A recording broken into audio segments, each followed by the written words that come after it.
The bride stepped off the stagecoach in Deeming, New Mexico territory, with trembling hands and secrets heavy enough to crush her bones. Josephine Ashford's dress was dusty from 3 weeks of travel, her auburn hair pinned beneath a bonnet that had seen better days, and her green eyes scanned the sparse crowd gathered at the depot with barely concealed desperation. She clutched her carpetbag tight against her ribs, feeling the weight of everything she'd left behind in Missouri pressing down on her shoulders like lead. The year was 1883, and Deeming was barely more than a collection of wooden buildings huddled around the Southern Pacific Railroad tracks. Dust devils spun through the wide dirt streets, and the August heat shimmered off the ground in visible waves. It was the kind of place where people came to disappear, which suited Josephine just fine. She had corresponded with Benjamin Everett for 4 months through letters arranged by a matrimonial agency back east. His words had been simple but kind, describing a ranch 20 miles outside of town where he raised cattle and horses. He'd written that he was 32 years old, never married, and lonely in a way that the vast New Mexico landscape seemed to amplify. Josephine had been 24 when she first read his letters, working as a schoolteacher in Kansas City and trying to forget the terrible thing that had happened. Now she was 25, and the terrible thing had followed her across state lines like a shadow she couldn't outrun. Miss Ashford. She turned to see a tall man approaching, broad-shouldered and weathered by sun and wind. He wore dusty trousers, a work shirt with the sleeves rolled to his elbows, and a wide-brimmed hat that shadowed his face. When he removed the hat, she saw sandy brown hair and eyes the color of honey, with lines at the corners that spoke of squinting against bright horizons. "Mr. Everett," she said, her voice catching slightly. Up close, he was more handsome than she'd expected, though his face carried the hardness of a man who'd known difficult years. "Benjamin, please." His voice was low and careful, as though he wasn't used to speaking much. "Welcome to Deeming." "Was your journey tolerable, long," she admitted, "but I'm grateful to finally arrive." He nodded and reached for her bag. His hands were calloused and strong, and she noticed he was careful not to touch her as he took the carpetbag. "The wagon's just over here. It's a good ride out to the ranch. We should get started before the worst heat sets in." The wagon was simple but sturdy, pulled by 2 mares that looked well cared for. Benjamin helped her up onto the seat with the same careful distance, then climbed up beside her. As they rolled out of town, heading west toward mountains that rose purple and ancient in the distance, Josephine felt her heart hammering against her ribs. She should tell him. She should tell him right now, before they reached his home, before this went any further. But the words stuck in her throat like broken glass. The landscape stretched endlessly in all directions, dotted with scrub brush and creosote, the occasional cottonwood marking where water ran underground. The silence between them grew heavier with each passing mile until Benjamin finally spoke. "I hope my letters didn't paint too rosy a picture. The ranch is comfortable but not fancy. I've got a house, barn, stable, and about 1,500 acres of grazing land. I run about 300 head of cattle with help from 2 ranch hands who live in the bunkhouse. It's quiet and isolated, which suits me, but I understand if it's not what you expected." "It sounds fine," Josephine said quietly. "Honestly, Mr. Everett, Benjamin, I appreciate the isolation. I'm not running toward something so much as running from it." She hadn't meant to say that. The words escaped before she could stop them, hanging in the hot air between them like a confession. Benjamin was quiet for a long moment, his eyes on the dirt road ahead. "I figured as much," he finally said. "Most folks who come out here are running from something. Question is whether it's something that'll follow you." Josephine's blood went cold. "What do you mean?" Nothing specific. He glanced at her, and his eyes were kind despite the hardness in his face. Just that everyone's got a past, mine included. I won't pry into yours unless you want to share it, but if there's trouble coming, I'd appreciate knowing about it. This was the moment. She should tell him everything. Tell him about Richard Dalton, about that night in Kansas City, about the warrant that had been issued for her arrest. Tell him that she'd fled Missouri with a false name on her travel papers and that even now marshals might be looking for her. But when she opened her mouth, different words came out. There might be trouble. Eventually, I'm not sure. That's honest enough, I suppose. Benjamin's jaw tightened. Well, we'll deal with it if it comes. No sense borrowing worry. They rode in silence the rest of the way, and Josephine felt simultaneously grateful for his acceptance and guilty for not being fully truthful. When the ranch finally came into view, nestled in a shallow valley with a creek running through it, she felt a flutter of something she couldn't quite name. Hope, maybe, or just the desperate wish that she could stay here and be safe. The house was made of adobe with a covered porch, larger than she'd expected. The barn and stables were well maintained, and she could see cattle grazing in the distance.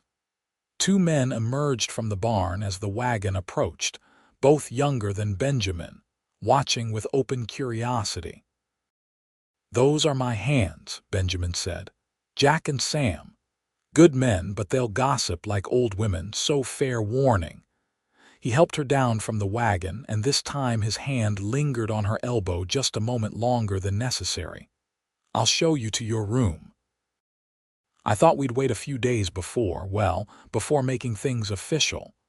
Give you time to settle in and make sure this is what you want. The marriage, I mean." "That's very considerate," Josephine said, and meant it. The inside of the house was sparse but clean, with plastered walls and simple furniture that looked handmade. Benjamin showed her to a small bedroom with a narrow bed, a washstand, and a window that looked toward the mountains. "I'll let you rest," he said, setting her bag down. "Supper's at 6. Nothing fancy, but I can cook well enough to keep from starving." After he left, Josephine sat on the edge of the bed and let herself shake. She'd made it this far. Now she just had to figure out how to tell Benjamin the truth before it caught up with her.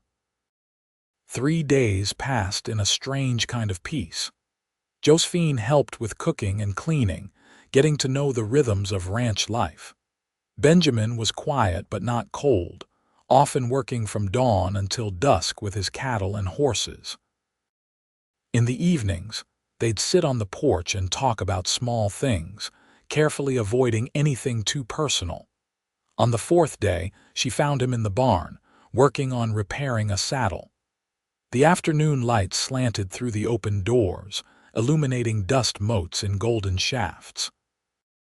"Benjamin," she said, her heart pounding, "I need to tell you something about why I'm here." He looked up from his work, his face unreadable. "All right." She took a deep breath, gathering courage. "Back in Kansas City, I was teaching school. There was a man, Richard Dalton. He was a banker's son, wealthy and used to getting what he wanted. He took an interest in me, but I wasn't interested in return. I made that clear repeatedly." Benjamin's hand stilled on the leather. "One night he came to my boarding house. He'd been drinking. He tried to force his way into my room." Josephine's voice shook, but she pushed forward. "I fought him off. There was a candlestick on my nightstand, heavy brass. I hit him with it. He fell down the stairs and broke his neck." The barn was utterly silent except for the shuffling of horses in their stalls.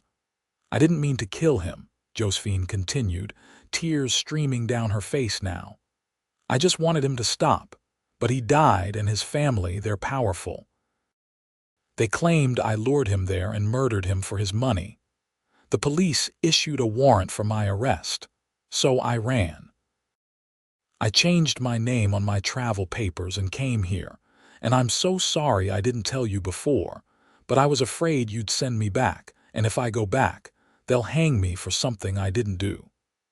She was sobbing now, all the fear and guilt of the past months pouring out. Benjamin set down the saddle and crossed to her, and before she knew what was happening, his arms were around her, solid and warm. "It's all right," he said quietly. "It's all right." "How can it be all right?" she choked out. "I killed a man, there's a warrant. If they find me here, they'll take me back. Then we won't let them find you."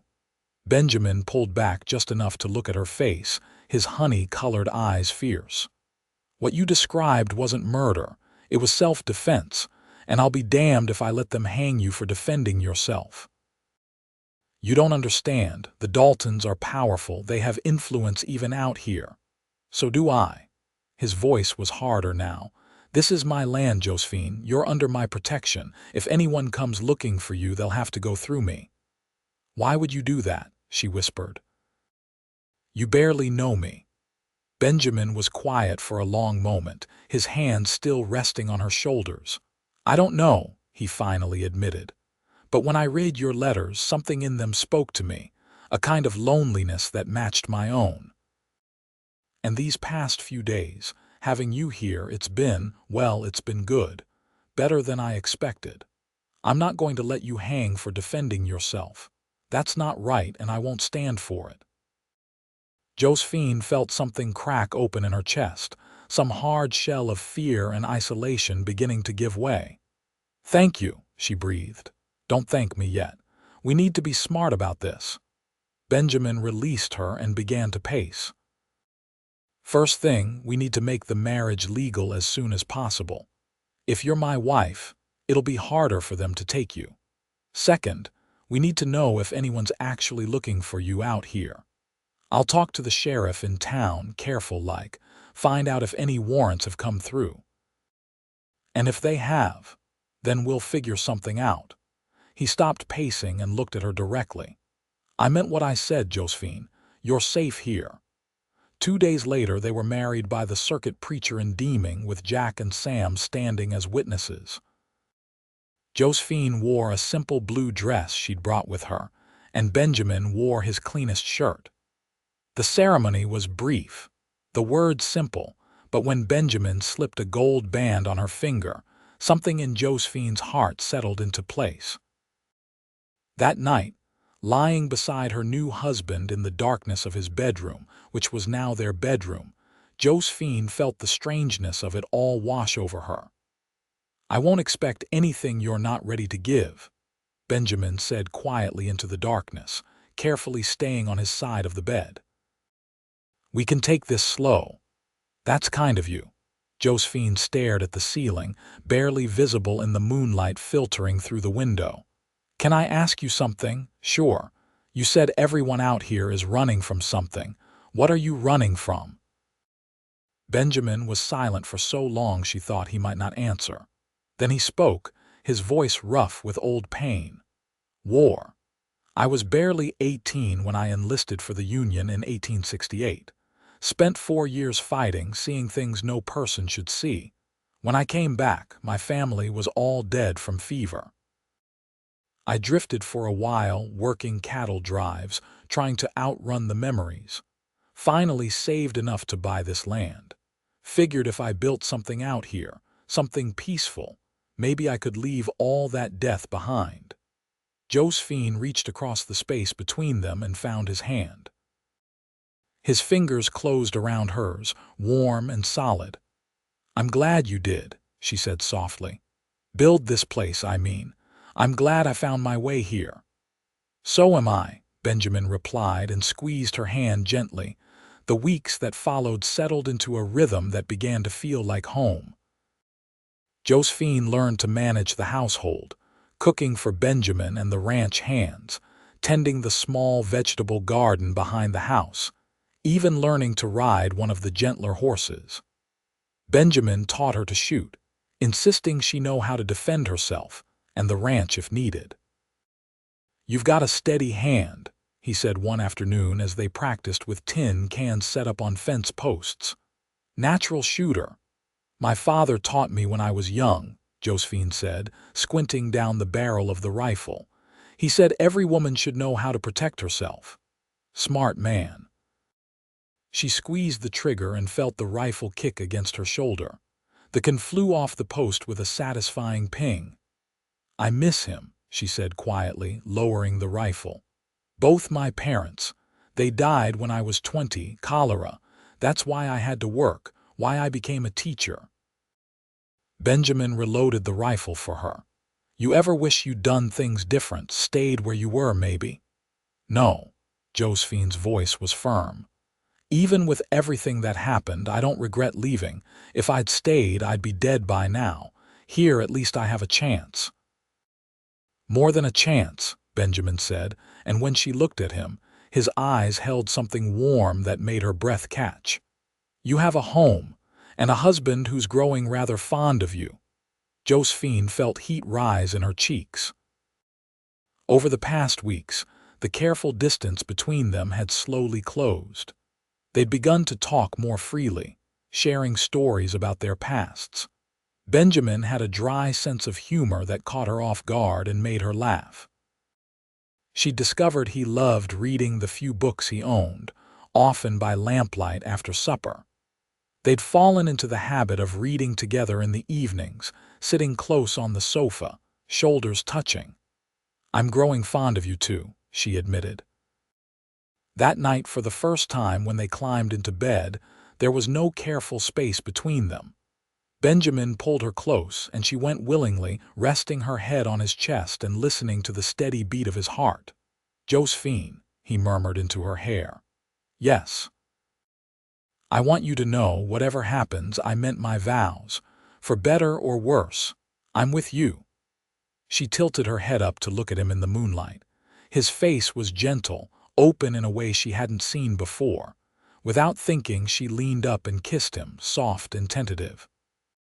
Benjamin went still for a heartbeat, then kissed her back, his hand coming up to cup her face with a tenderness that made her throat tight. When they finally drew apart, both breathless, he smiled. It transformed his whole face, making him look younger, less burdened. I've been wanting to do that for weeks, he confessed. So have I, Josephine whispered back. They made love slowly, tenderly, discovering each other in the darkness. Afterward, wrapped in Benjamin's arms, Josephine felt safer than she had since that terrible night in Kansas City. Maybe she let herself think. Maybe everything would be all right after all. But peace never lasts forever. 2 months after their wedding, Benjamin came back from town with a grim expression. Josephine was in the kitchen, making bread, and she knew immediately something was wrong by the set of his shoulders. What is it? She asked, flour dusting her hands. Benjamin hung his hat on the peg by the door and ran a hand through his hair. I was at the general store. Overheard the telegraph operator talking. There's a Pinkerton man coming through New Mexico territory, asking questions about a woman wanted for murder in Missouri. Young, auburn hair, green eyes, going by the name Josephine. The blood drained from Josephine's face. They found me. Not yet. But they're looking. Benjamin crossed to her and took her floury hands in his. The description's vague enough it could be any number of women, but we need to be careful. I told the sheriff you're my wife, been here since spring, and he knows me well enough to trust my word. But a Pinkerton, they're thorough. If he comes out here asking questions, I'll tell him the truth. Josephine's voice was steadier than she felt. I won't lie anymore. I'll tell him what really happened and hope he believes me. Like hell you will. Benjamin's voice was sharp. Those Pinkertons work for whoever pays them. If the Daltons hired him, he's not interested in the truth. He's interested in bringing you back so they can hang you. Then what do? Benjamin was quiet, thinking. We make sure your story holds. You've been Josephine Everett since spring. Everyone in town's seen us together, knows we're married. The ranch hands can testify you've been here. As far as anyone's concerned, you've never been to Kansas City in your life. But if he asks for papers, proof. Marriage certificate's proof enough. And I'll swear on a stack of Bibles you've been here since March. Benjamin's jaw was set in that stubborn way she'd come to recognize. It's not a lie, not really. Josephine Ashford might have been in Kansas City, but Josephine Everett's been in New Mexico territory all along. It was thin logic, but it was all they had. Josephine nodded, trying to calm her racing heart. All right, we'll make it work. That's my girl. Benjamin kissed her forehead. Now let's finish that bread. No sense letting worry ruin a good loaf. But 3 days later, the Pinkerton arrived at the ranch. Josephine saw him coming from the kitchen window, a lean man in a dark suit riding a bay horse, entirely too formal for the New Mexico dust. Her hands started shaking, and she had to grip the edge of the counter to steady herself. Benjamin, she called, trying to keep her voice level. He came immediately, saw the rider, and his face hardened. Stay calm. Remember, you've been here since spring. You're my wife. Nothing more to tell. The Pinkerton dismounted and knocked on the door with 3 sharp raps. Benjamin answered, stepping partially outside so the man couldn't see into the house. Help you? Benjamin's voice was cool, uninviting. Name's Warren, Pinkerton Detective Agency. The man's voice was nasal, northern. I'm looking for a woman named Josephine Ashford, wanted for murder in Kansas City, Missouri. I understand you recently married a woman named Josephine. That's right. Josephine Everett, my wife. What of it? Mind if I speak with her? I do, actually. My wife's busy with housework, and I don't appreciate strangers showing up making accusations. Josephine could hear the steel in Benjamin's voice, and despite her fear, she felt a surge of gratitude. But she also knew hiding wouldn't help. Taking a deep breath, she smoothed her apron and walked to the door. It's all right, Benjamin. I'll speak with Mr. Warren.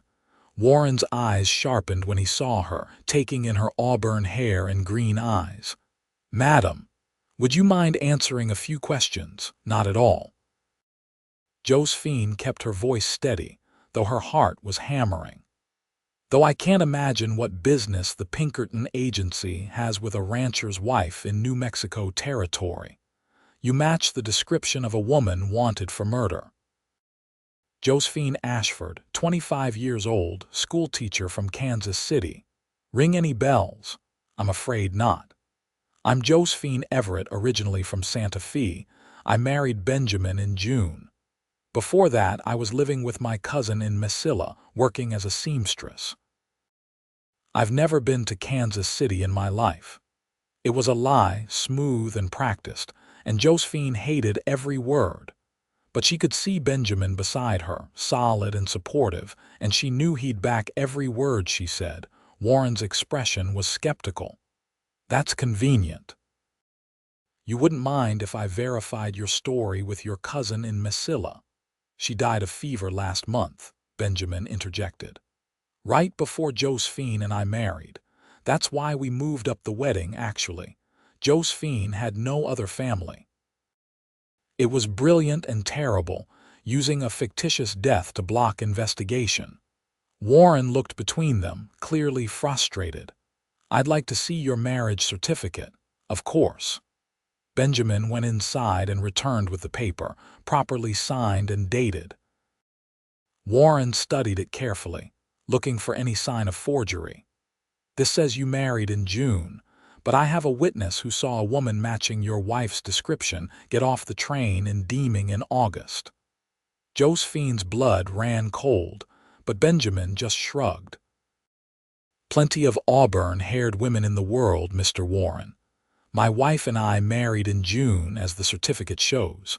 If someone saw a different woman in August, that's not our concern. Warren's jaw tightened. He clearly suspected they were lying, but he had no proof. The certificate was legitimate, and both Benjamin and Josephine's stories aligned. After a long, tense moment, he tucked his notebook away. If you're lying, madam, I'll find out. The Dalton family is offering a substantial reward for information leading to Josephine Ashford's capture. Money like that makes people's memories suddenly improve. Then it's fortunate my wife is Josephine Everett, not Ashford, Benjamin said coldly. And I'd appreciate if you'd leave my property now. We've answered your questions. Warren mounted his horse, but before riding off, he looked directly at Josephine. Justice catches up with everyone eventually, madam. Whether you're who I'm looking for or not, I hope you sleep well at night. After he rode away, Josephine collapsed against the doorframe, shaking. Benjamin caught her, holding her steady. You did well, he murmured. You did so well. He didn't believe us. He'll keep looking, keep asking questions. Let him. We've got our story and it holds together. As long as we stick to it, he's got nothing. But that night, Josephine couldn't sleep. She lay awake staring at the ceiling, feeling the walls closing in. Eventually, she slipped out of bed and went to sit on the porch, wrapped in a shawl against the cool night air. Benjamin found her there, sitting on the steps and staring at the stars. Can't sleep. He sat beside her, close enough that their shoulders touched. Every time I close my eyes, I see Richard Dalton falling down those stairs. I see his neck bent at that wrong angle. I see his family standing over his grave, swearing they'll see me hang. Josephine's voice broke. Maybe I should just turn myself in. Stop running. At least then you'd be safe from all this. No, Benjamin's voice was firm. He turned her to face him, his hands gentle on her shoulders. You're not turning yourself in. You're not giving up, and you're sure as hell not leaving me. But the risk to you, to the ranch, is mine to take. His honey-colored eyes were fierce in the moonlight. Josephine, these past months with you, they've been the best of my life. You made this place feel like a real home instead of just somewhere I'm hiding from my memories. I love you. Do you understand that? I love you, and I'm not letting anyone take you away. Tears spilled down Josephine's cheeks. I love you too. That's why I can't bear the thought of you suffering for my mistakes. It wasn't a mistake to defend yourself. And it's not a mistake to fight for the life we're building here. Benjamin wiped her tears with his thumbs, infinitely gentle.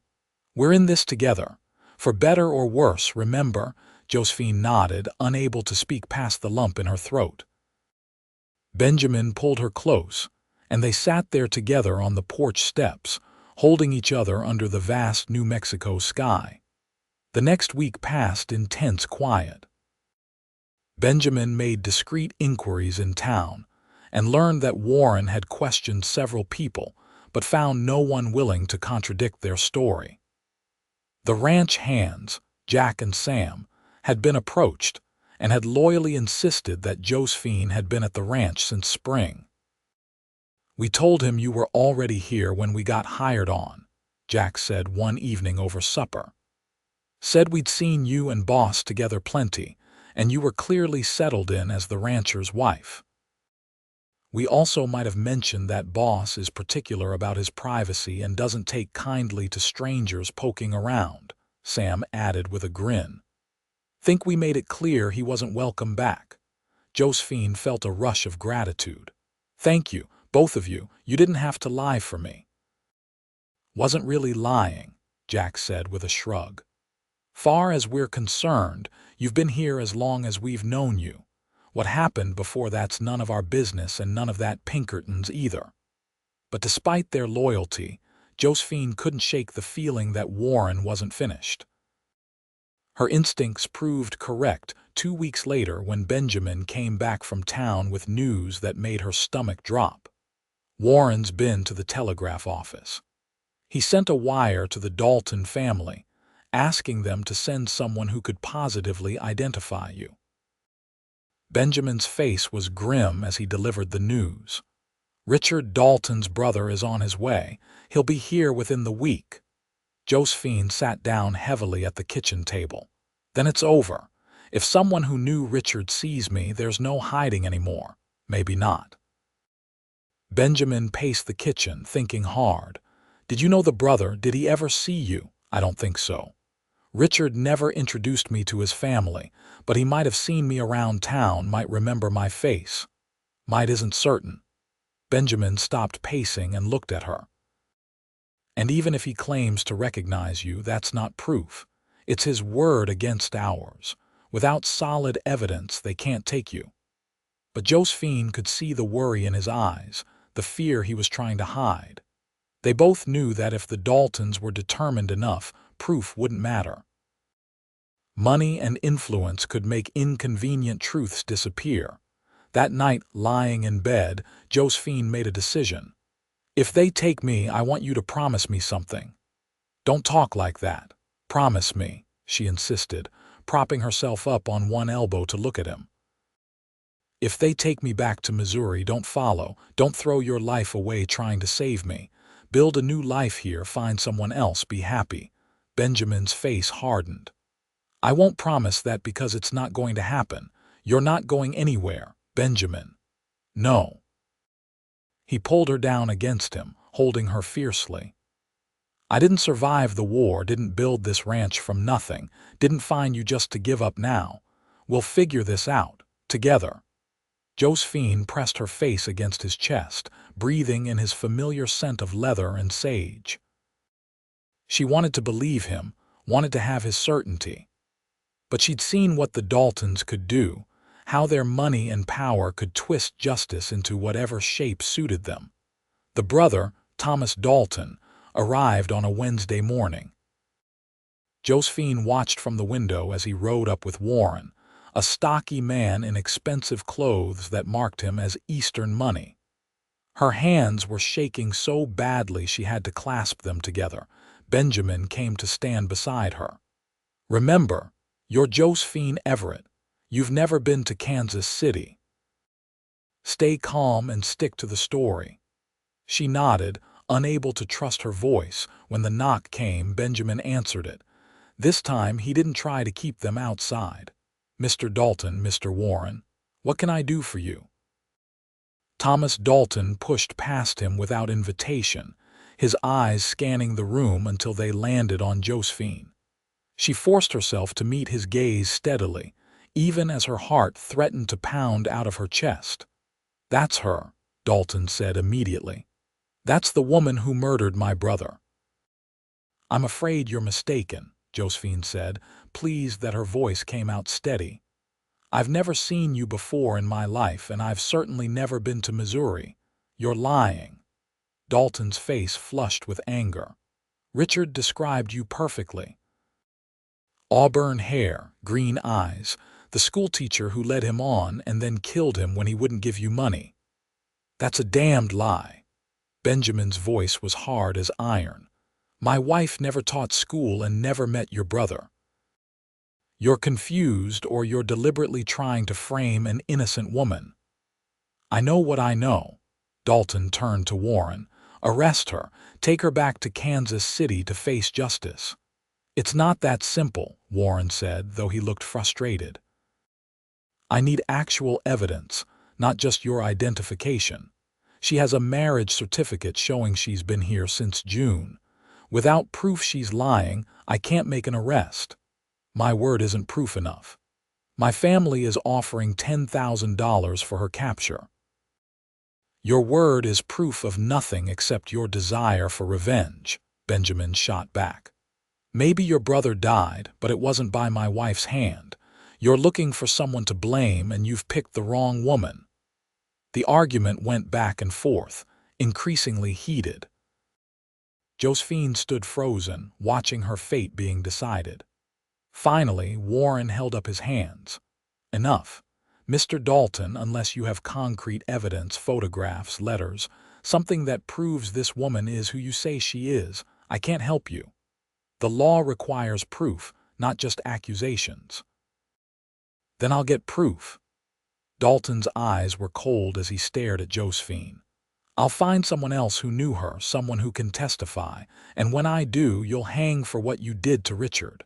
After they left, Josephine sank into a chair, all the strength leaving her legs.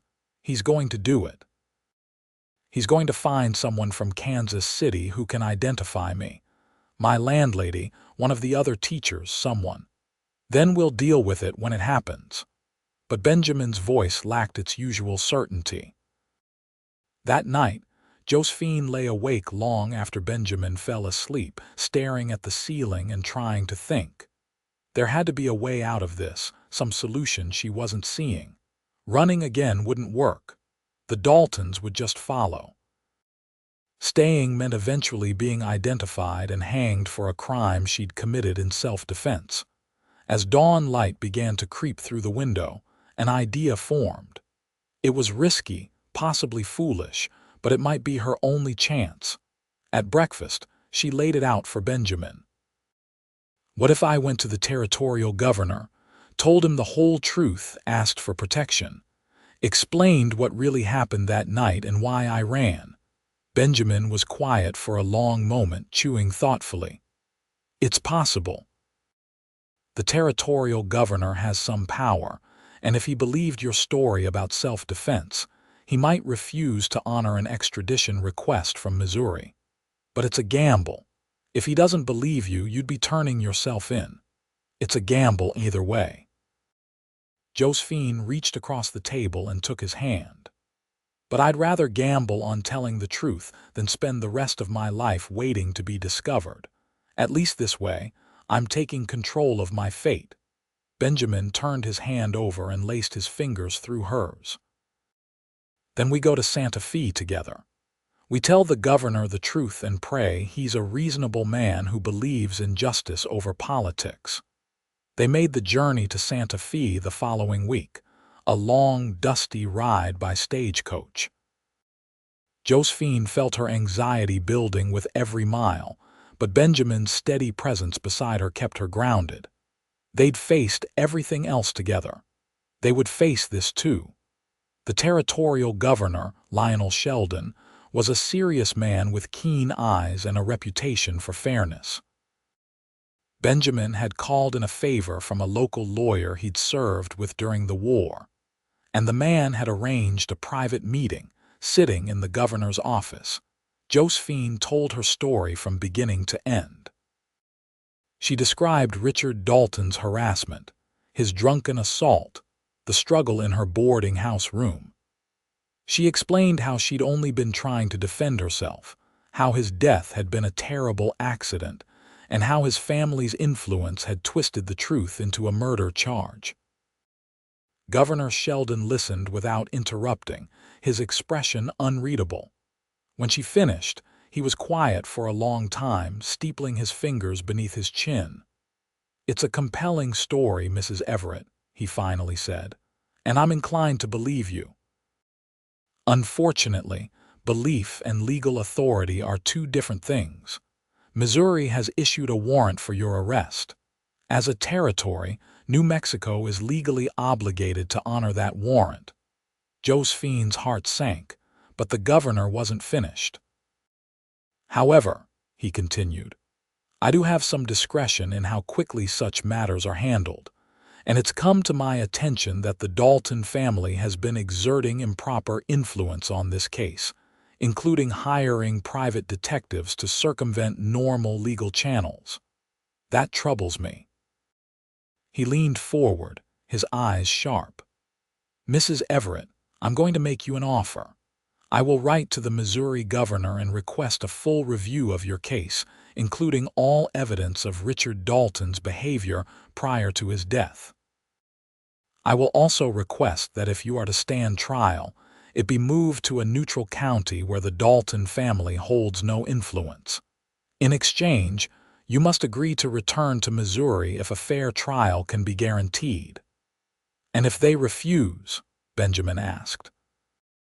"Then I will refuse to honor the extradition warrant on grounds that Mrs. Everett cannot receive a fair trial. It's not a permanent solution, but it will buy time and possibly force Missouri to actually investigate what happened, rather than simply taking the Daltons' word as truth." It was more than Josephine had dared hope for. "Thank you, Governor. I accept your terms." "Good." Sheldon stood and shook both their hands. "I'll send the letters today. In the meantime, I suggest you return to your ranch and continue your life. If the Pinkerton man or Thomas Dalton cause you any trouble, you're to contact my office immediately. I'll make it clear to them that you're under territorial protection pending this review." The relief Josephine felt was overwhelming. It wasn't freedom, not yet, but it was hope. Real, tangible hope that justice might actually prevail. On the journey back to the ranch, Benjamin pulled her close in the stagecoach, despite the curious looks from the other passengers. "You're the bravest woman I've ever met," he murmured into her hair. "I'm terrified," she admitted. Brave and terrified aren't opposites. You're scared, but you're still fighting. That's courage. Back at the ranch, they settled into a tense waiting period. Governor Sheldon sent word that his letters had been dispatched, and he'd contacted the Pinkerton Agency to inform them that Josephine Everett was under territorial protection.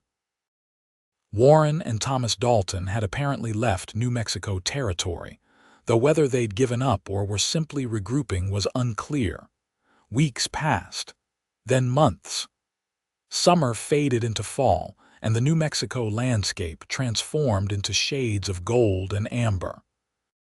Josephine began to let herself breathe again, to believe that maybe, possibly, things would work out. In November, a letter arrived from Governor Sheldon. Josephine's hands shook as she opened it, Benjamin reading over her shoulder. The Missouri governor had agreed to a full review of the case. Witnesses had been interviewed, including Josephine's fellow teachers and her former landlady, all of whom testified to Richard Dalton's inappropriate pursuit of Josephine and her repeated rejections. The police had also uncovered evidence that Richard had been drinking heavily the night of his death and had a history of aggressive behavior toward women. Most significantly, the medical examiner had reviewed the evidence and concluded that the angle and force of Richard's injuries were consistent with a fall downstairs, not a deliberate beating. The death was being reclassified as accidental, resulting from self-defense. The warrant for Josephine's arrest had been withdrawn. Josephine read the words 3 times before they sank in. Then she was crying, great heaving sobs of relief, and Benjamin was holding her, laughing and crying too. "It's over," he kept saying. "It's over. You're free." "I'm free," she repeated, hardly able to believe it. That night they celebrated with Jack and Sam, breaking out a bottle of whiskey Benjamin had been saving and toasting to justice, however delayed.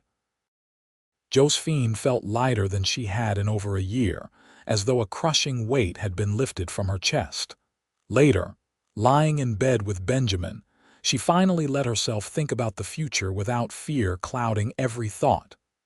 "We could have children now," she said softly.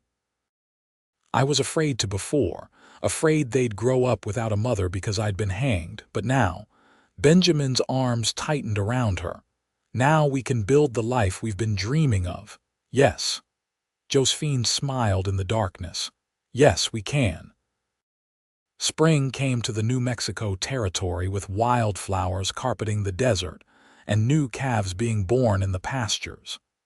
Josephine discovered she was pregnant in April, and Benjamin's joy was so pure it brought tears to her eyes. "A baby," he kept saying, his hand resting reverently on her still flat stomach. "Our baby." "Are you hoping for a boy or a girl?" she asked. "Healthy," he said immediately. "That's all I hope for, healthy and loved." The pregnancy was smooth, though the summer heat was brutal. Benjamin fussed over her constantly, insisting she rest and stay out of the sun. Josephine found it both endearing and exasperating. "I'm pregnant, not made of glass," she protested, when he tried to carry her into the house after she'd been working in the garden. "Humor me," he said, refusing to put her down. "I spent so many years alone, I never thought I'd have this. A wife I love, a child on the way. Let me enjoy taking care of you." How could she argue with that? Their son was born in December, during a cold snap that had Benjamin frantically feeding the fire to keep the bedroom warm. The midwife from town, a capable woman named Mrs. Chen, guided Josephine through the labor with calm competence. When Benjamin finally got to hold his son, his face transformed with wonder. "He's perfect," he breathed. "Josephine, he's perfect." They named him Samuel Thomas after Benjamin's father and Josephine's. Little Sam had his father's honey-colored eyes and a surprising amount of dark hair. He was loud and hungry, and absolutely everything they'd hoped for. The years that followed were the happiest of Josephine's life. The ranch prospered, growing from 300 head of cattle to nearly 500. Benjamin hired more hands and built a larger bunkhouse.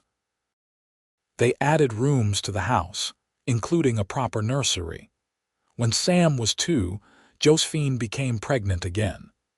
This time, they had a daughter, born in the spring with auburn hair and eyes that shifted between green and gold. They named her Margaret Rose, and she was quieter than Sam had been, observant and thoughtful even as an infant. On Margaret's first birthday, Josephine stood on the porch watching Benjamin teach Sam to rope a fence post while baby Margaret napped inside. The New Mexico sun was warm on her face, and she felt a contentment so complete it almost frightened her. Benjamin caught her watching and smiled, that same smile that had transformed his face the first time they'd kissed. He said something to Sam, who nodded seriously and continued practicing, then walked over to join Josephine on the porch. "What are you thinking about?" he asked, slipping an arm around her waist. "How different my life is from what I thought it would be. If someone had told me 5 years ago that I'd be here, married to you with 2 children and a home I love, I wouldn't have believed them. Regret anything, not a single thing." She turned in his arms to face him. "Even the hard parts, the fear and running, they brought me here, to you. So no, I don't regret any of it." Benjamin kissed her soft and sweet. "I love you, Josephine Everett. I love you too." They stood there together, watching their son practice with the rope, the mountains purple in the distance, the life they'd built together spreading around them in all directions. Josephine thought about the girl who'd stepped off the stagecoach in Deeming all those years ago, terrified and alone, and wished she could tell her that everything would be all right, that she'd find safety, love, and a home in the arms of a lonely rancher who'd chosen to protect her despite the risk. That night, after the children were asleep and they lay in bed together, Benjamin traced lazy patterns on her arm. "I want to tell you something I've never told anyone," he said quietly. "All right. When I came back from the war and found my family dead, I thought about ending it. Couldn't see the point of going on. But something kept me moving, kept me working, until I had enough to buy this land. And even then, building the ranch, I was just going through the motions, existing but not really living." He paused and Josephine waited, sensing he needed to get this out. "Then your first letter came. I read it a dozen times, trying to figure out what it was about your words that struck me. Finally realized it was because you sounded as lost as I felt, like you were drowning but still trying to swim. And I thought, maybe if I could help you, maybe that would give my life some purpose." Josephine's throat was tight. "Benjamin, but I was wrong," he continued. "You didn't just give my life purpose. You gave me a reason to live again. You and Sam and Margaret, you're everything I thought I'd lost forever. A family, a home, happiness. So thank you, Josephine. Thank you for answering that advertisement. Thank you for being brave enough to come here and trust me." Tears were streaming down Josephine's face. "You saved me," she whispered. "In every way a person can be saved. I was running from death and you gave me life instead." They held each other in the darkness, 2 people who'd been lost and alone finding completion in each other.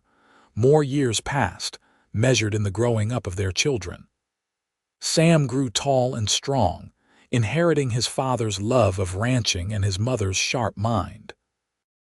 Margaret was quieter but equally capable, showing an artistic bent that surprised them all.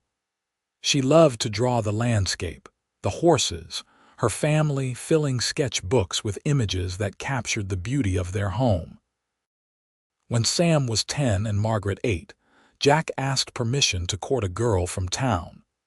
Benjamin agreed, and within a year, Jack was married and building a small house on the ranch for his new wife. Sam was followed by other hands who brought their families, and gradually, a small community grew up around the ranch.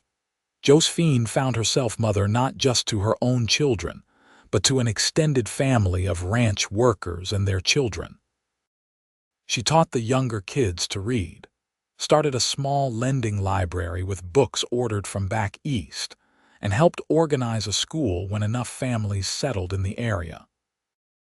On the 20th anniversary of her arrival in Deeming, Benjamin surprised her with a trip into town and a fancy dinner at the hotel restaurant. It was a rare luxury, and Josephine dressed in her best gown, a deep green that matched her eyes. Over dinner, Benjamin reached across the table and took her hand. 20 years, he said, seems impossible. The best 20 years of my life, Josephine replied. Mine too. He squeezed her hand gently. I have something for you. He pulled out a small box and opened it to reveal a delicate gold locket. Inside were tiny photographs of Sam and Margaret, young and serious in their Sunday best. It's beautiful, Josephine breathed, touching the locket with reverent fingers. Read the inscription. She turned it over and saw words engraved in flowing script. To my brave Josephine, who gave me everything. Forever yours, Benjamin. She couldn't speak past the lump in her throat, so she just got up and kissed him, not caring about the other diners watching with amused smiles. Sam grew up and fell in love with the daughter of a neighboring rancher. Benjamin and Josephine attended the wedding with full hearts, watching their son promise forever to a smart, capable young woman who reminded Josephine of herself at that age. Within 2 years, Sam and his wife presented them with their first grandchild, a boy they named Benjamin. Margaret surprised everyone by announcing at 18 that she wanted to study art in San Francisco. Benjamin was reluctant to let her go so far, but Josephine understood the need to chase dreams. Let her go, she told Benjamin. Trust that we raised her well enough to navigate the world. So they sent Margaret off with their blessing, and she wrote long letters describing her studies and the exciting, sometimes scandalous art world of San Francisco. She came home for visits with portfolios of paintings that took Josephine's breath away. Eventually, Margaret opened her own gallery in Santa Fe, close enough to visit regularly but independent enough to build her own life. As Benjamin and Josephine grew older, they spent more time on the porch, watching the sun set over the mountains and reminiscing about their years together. "Do you ever think about Kansas City?" Benjamin asked one evening when they were both in their 60s, his hair gone silver and Josephine's auburn faded to white. "Sometimes," Josephine admitted, "but not with fear anymore, just as something that happened to a different person a long time ago." "That Pinkerton Warren, what do you think happened to him?" Josephine laughed. "Probably found someone else to chase. The world's full of people running from one thing or another, true enough." Benjamin rocked slowly in his chair, peaceful. "I'm grateful he didn't catch you. So am I." They sat in comfortable silence, holding hands the way they had for decades, watching the sky turn orange and purple and finally dark. Inside the house, they could hear Sam and his family visiting for dinner, grandchildren laughing and running through the rooms. Margaret was due to arrive tomorrow with her husband, a fellow artist she'd met in Santa Fe. This was what they'd built together, Josephine thought. Not just a ranch or a house, but a legacy of love and family that would continue long after they were gone. From the desperate gamble of a mail-order bride fleeing for her life to this, a life so full and rich it sometimes made her want to weep with gratitude. No regrets, Benjamin asked, echoing the question he'd asked so many times over the years. Not a single one, Josephine answered, the same answer she'd given every time. Benjamin squeezed her hand, his grip still strong despite his age. Good, because I sure don't have any either. Years later, when Benjamin passed peacefully in his sleep at the age of 78, Josephine mourned deeply but without bitterness. They'd had 46 years together, longer than many people got. And when she followed him 3 years later, surrounded by children, grandchildren, and great-grandchildren, her last thoughts were of that first day she'd arrived in Deeming, scared and alone, and the man who'd looked at her with kind honey-colored eyes and offered her sanctuary. The ranch continued through the generations, passed down to Sam's children, and then their children. The original house was preserved, and family members told the story of how it all began, how their great-great-grandmother had fled across the country and found love with a lonely rancher who'd chosen compassion over caution. It became a family legend, the kind of story told at reunions and celebrations, a reminder that sometimes the hardest moments in life lead to the greatest blessings, and that courage and love can build something that lasts forever. In the family cemetery on a hill overlooking the valley, 2 headstones stood side by side beneath a cottonwood tree. Benjamin Everett and Josephine Everett, beloved husband and wife, together in death as they'd been in life. And on clear nights when the stars filled the New Mexico sky with light, it was easy to imagine them there still, sitting on their porch and holding hands, watching over the legacy they'd built together from fear, courage, and love.